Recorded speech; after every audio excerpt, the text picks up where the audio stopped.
Hey, friends, welcome back to the podcast. Today I'm here with a good friend of mine, Haylee LaCroix, and it is so special having her on this episode because we actually met on meetup.com. She joined one of a group that I had, and she had as her occupation herbal chocolatier. And so I was like, wow, that's so cool. I've never heard of anybody combining herbs and chocolate.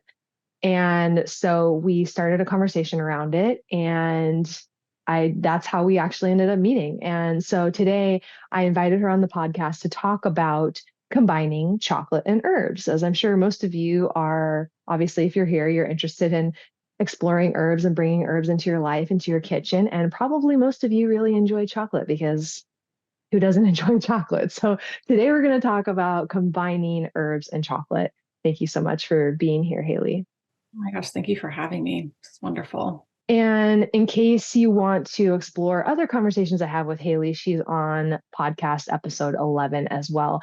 Other thing special that I want to say about Haylee is that she was one of the two people that was at the birth of my son. So, very beautiful human. And yeah, I'm just so honored to know her and so excited to share her with you. So, why don't you tell us a little bit about you and what you do in the world, your work, and just give us a little bit of context for like what your background is and what your knowledge base is? Totally. Yeah, I do a lot of things actually. So you have to like hang in there as I say it all. But essentially, I'm an alternative health practitioner. And so I've been studying alternative medicine since I was 19, based on my own health journey and diving into food and herbalism and energetic medicine. And now I'm really diving into shamanic counseling as becoming an applied shamanic counselor. I'm also a medical intuitive and just ultimately help people come into the best versions of themselves in whatever form that is and meet them where they're at on their journey. And my highest intention and goal is to get people to feel fully embodied in their entirety of their essence. So, whatever that takes to get them there is my passion. Yum. Yeah, you do. So, I'd love for you to share with us a little bit about cacao. I know you've been on a long journey with cacao. I'm not sure if what came first, herbs or cacao, but as far as I know you, that's sort of what you've been into since we've first been friends, as I mentioned. So, yeah, I'd love for you to just share a little bit about whatever you feel like is important that people should know about cacao that maybe they don't.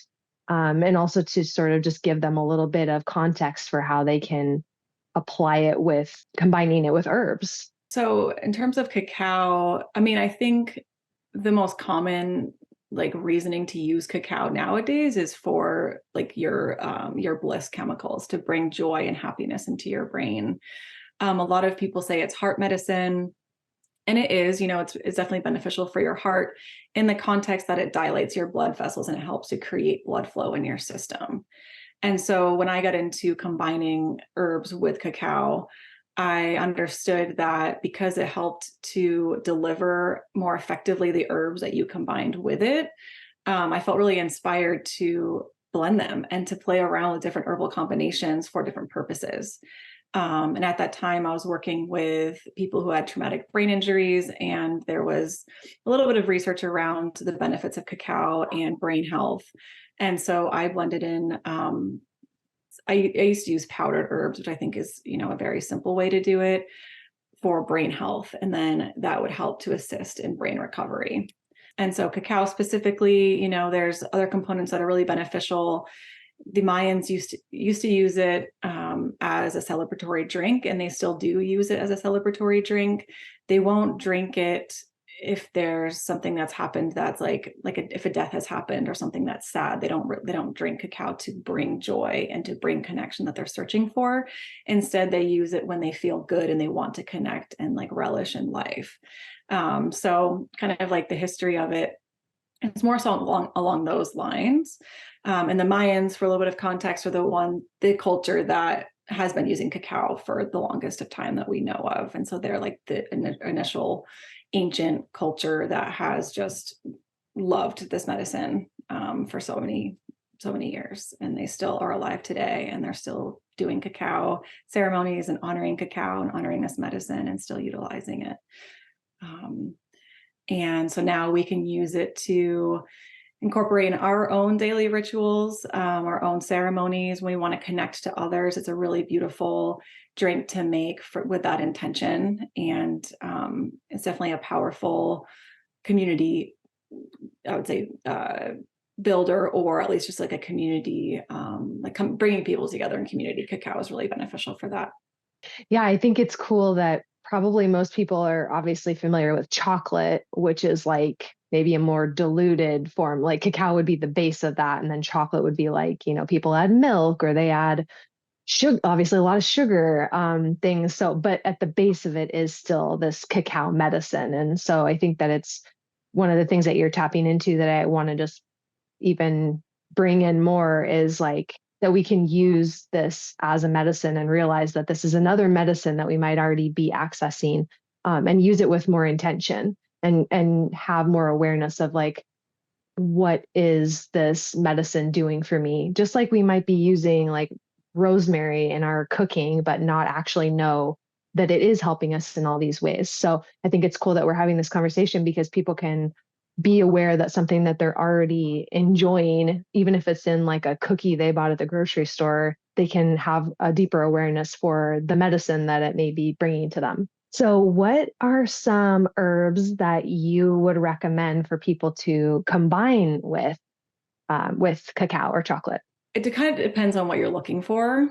And if you're looking for more of a specific body system that you want to, bring healing to, if you want to do brain health, you would do cola, ginkgo, bacopa, things like that. Mucuna pruriens is an herb that helps to produce dopamine, and a lot of people will combine those two together, cacao with mucuna. And then if you want to do like heart health, you could do hawthorn, you could do rose. If you want to make like an aphrodisiac drink, you could do damiana. That's a really common blend. So kind of just like if you look at what your main intention is, that's a good place to start. And then in terms of things that taste really yummy with cacao, cayenne and cinnamon are the most traditional spices that are added in with cacao. Honey goes really well, and that's also the traditional sweetener. You do want to be careful with adding in too much milk. And you also want to stay away from adding in sugar because those can block the benefits of the cacao. So ideally, and that goes hand in hand with the 72% and above bars. That's why that is often not regarded as beneficial for your system, because there's too much alternative stuff in there that's blocking, or either it's milk or too much sugar that's blocking the benefits of cacao. So same thing with the drink. If you want it to be more of like a hot chocolate and you want to add in a little bit more sweetener and milk to it and not focus on the benefits of the physical components of cacao, then that could be more of like, bringing the joy and the bliss, and maybe something like, that reminds you of childhood, but it's using a better quality cacao instead of, like Hershey's. And it's kind of like a drink that you make for yourself, and you can add in the spices and make it really lovely. And if you want to focus more on, releasing the bliss chemicals from like the physical components that the cacao is going to provide for you, and the physical aspect, then you would want to do more so focusing on water blended with cacao and a little bit of honey to enhance that component of working with cacao. Other really easy ways too is you could blend it with a tea that you brew. So if you make peppermint tea, it tastes really good, then you can use that as the base instead of water and blend that with some cacao. And that works really well too. Oh, interesting. So I didn't know that about the combining sugar with the cacao and milk as well. So yeah, maybe, if you wanted to focus, like you're saying, more on getting the actual medicinal benefits that you said, you would stay 72% and above and avoid any type of sugar mixed in, it sounds like, and stick to like honey and maybe maple syrup or just honey. I do maple syrup. I love maple Okay. syrup. I'm from Vermont. Yeah. So. In terms of like maple syrup with blocking the benefits, I'm not sure how that is. But definitely if you do like white sugar, that's just, but you could also do coconut sugar if you wanted to do like if you have that, that's a sugar that has more of the nutrients still intact. And it's a lower Okay. glycemic sweetener. So that's another alternative too. Okay. Good to know. So And so for me, I wanted to share too, as we're tuning into different herbs that you can use with it. One of my favorites, you mentioned peppermint. I love peppermint, especially like around the holiday season. The chocolate and peppermint is so good. But I also really love chamomile. And one of my friends, or one of our friends actually mentioned that the Mayans mixed chamomile and cacao. I'm not sure about that, so don't quote me on it. But she was saying that the kind of like stimulating nature of the cacao plus the kind of calming nature of the chamomile was this like really nice balance. And I just started mixing them because I really love chamomile and found that it was a delicious mixture. Like that sweetness of the chamomile tasted so good with the bitterness of the cacao. So I'll just throw that one in there too as like something that you can mix with cacao that's maybe surprisingly delicious. It was surprising to me, but I really like it.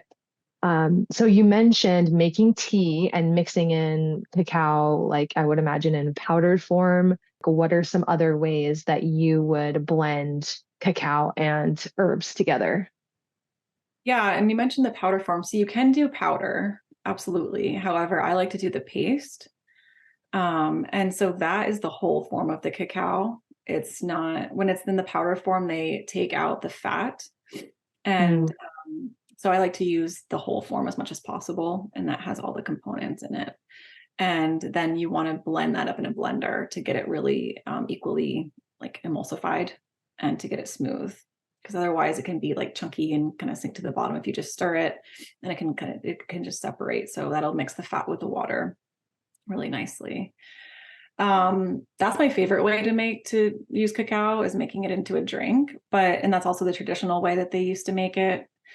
But other ways that you can do it, you can do little like bliss ball type things like truffles. You can like mix it with coconut milk. If you're vegan, which is like, or dairy free, which is kind of the way that I like to make them because I can't have dairy. I'll blend in coconut milk and maple syrup. And then I'll put herbs into that and then scoop it out, put it in the fridge, scoop it out, and then roll it in my hands and make these little truffles. You can mm, also make like a mousse, and that just entails a similar way to making it as you would a drink, but it has a little bit more of the cacao component where it's a little bit thicker, and then you just put that in the fridge and you take it out and you can scoop it like a mousse.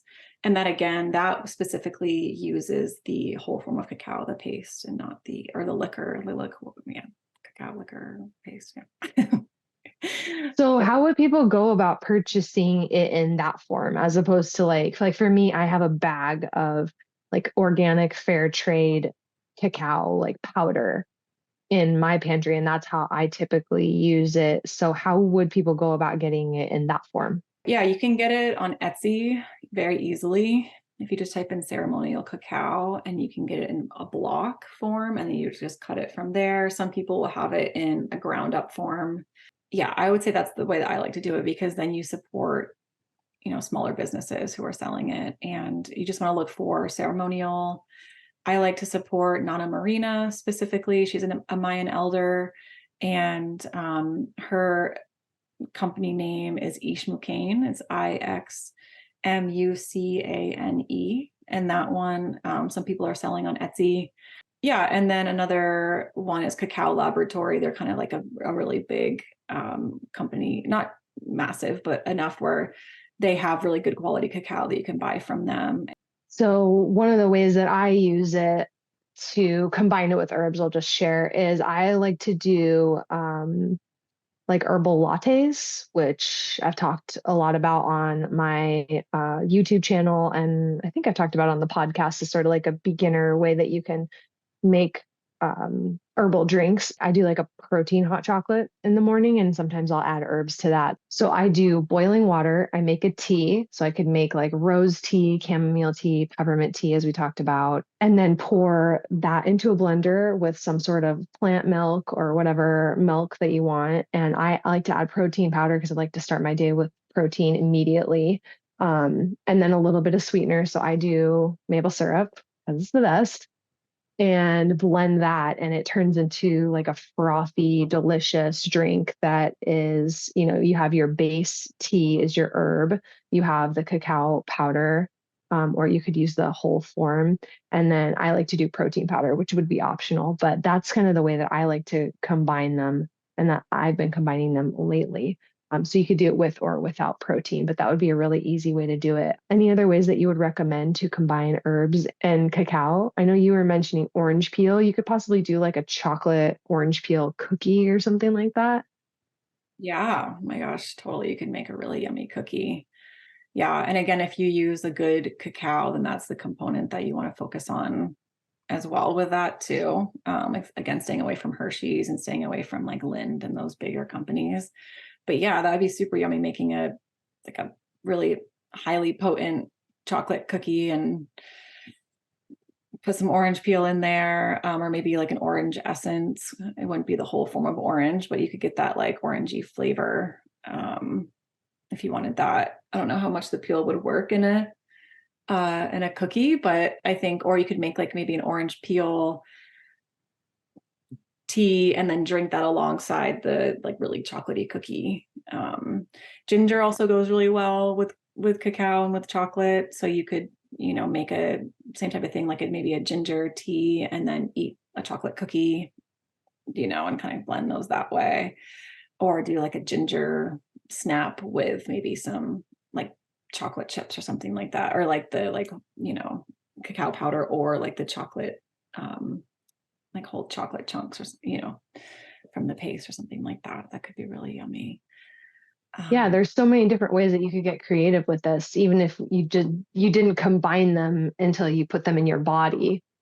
But Right. you could, like you're taking, like you're saying, the chocolate chips or making some sort of hot chocolate with hopefully more quality cacao and then mixing it with, something else. And then you're having those two things together, or you're having, like you said, tea and having a chocolate cookie or something like that.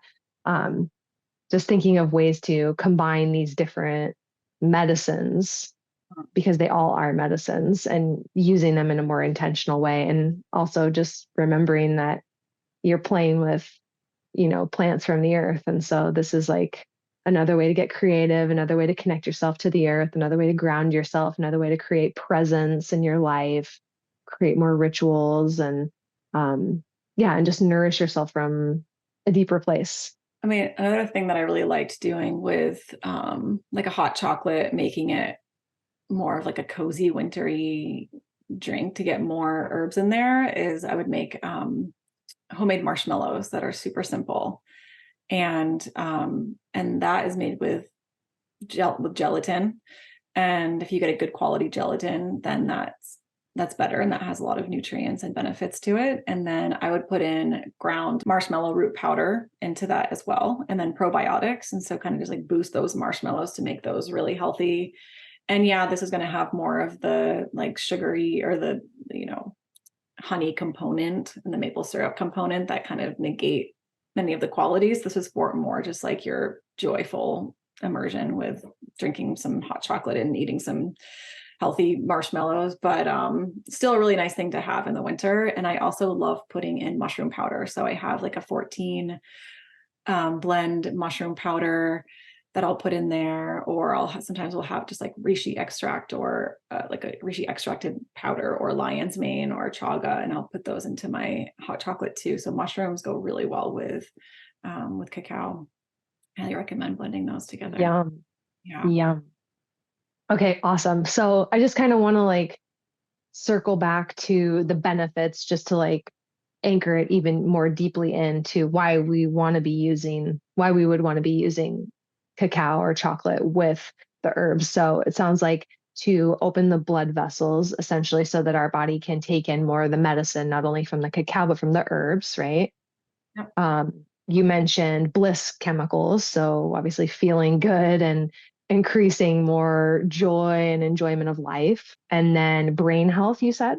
And anything else that I'm missing there that we want to emphasize again? I guess maybe just like connection, it's used Mm, as strong, like nowadays, especially in more of this like spiritual communities, people are drinking cacao and maybe having like a dance event or doing something where they're feeling more connected to one another. And cacao is kind of the bridge to that connection. And that's important. Connection is so important for us as human beings. And so I think more so than just the cacao component, just coming together and drinking a hot cup of something is also so ancient too, and community and sharing that space together with a main intention to enjoy life or connect with one another.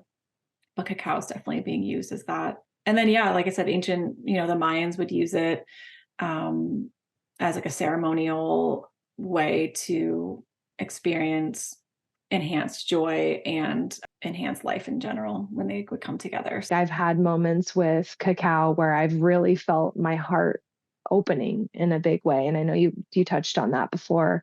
And it's so interesting because I haven't noticed that with like more like cheaper or lower quality forms of cacao. But when I've had the higher quality forms of cacao, I've really felt a shift in my heart, a shift in like my connection to who I'm with, and almost like a bliss experience where, there's tons of times where I've had it where I haven't had that. So if that's something that you're looking for, then I would really encourage you to focus on getting the highest quality of cacao possible, because that's really, like you said, where you're going to get those medicinal benefits and where you're going to get the energetic benefits and where you're going to get the cacao that was really like created from the original like masters of this medicine. Mm-hmm. Yeah, absolutely. Yeah, there's such a big difference with that on so many levels too. I mean, if you get it specifically from Nana, the way it's gathered and produced and worked with is the traditional way, with prayer and ceremony and connection and honoring and reverence and love and community. There's all the things and all of that energy goes into the cacao that you're drinking. And when it's made without that, it lacks that energetic component that can be also very transformational. And I just love honoring medicine like that in general, from the specific cultures who have used it for so long and still live in the right relationship with it. I feel like it just resonates more deeply. And, just for those listening, like we talked about a lot of different herbs, we talked about a lot of different ways to create with the herbs and the chocolate. But if you take nothing else from this, I just want to encourage you to just have fun. Just remember that chocolate can be a fun way to can be a fun access point to playing with the herbs in new and creative ways. You don't have to overthink it. You don't have to have anything that we said here, anything that we shared be like, oh, well, I can't do that because I have to do it in this fancy way. Like, even if it does nothing else for you, then just create a deeper connection with yourself, a deeper celebration of the moment, more presence, more fun and playing with the herbs, then that's okay too. Like, we're just presenting here a wide range of possibilities for you to combine chocolate and herbs, but it can just really be so, so simple. And if that's where you want to take it, then that's awesome.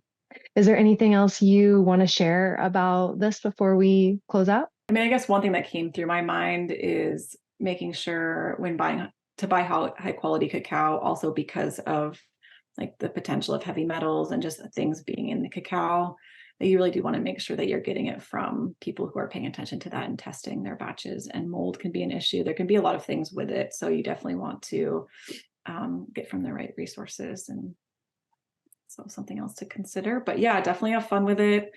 It's a celebratory, drink. It's a celebratory medicine that from, the beginning of almost humanity, it seems like, it's been around for a long time, and we've been living in relationship with it to some degree as humans for a while, and have been using it for celebration and honoring and so many positives. So yeah, and taking any pressure off to be like perfect or specific, and just seeing what fits for you and works for you and what you resonate with, and playing around.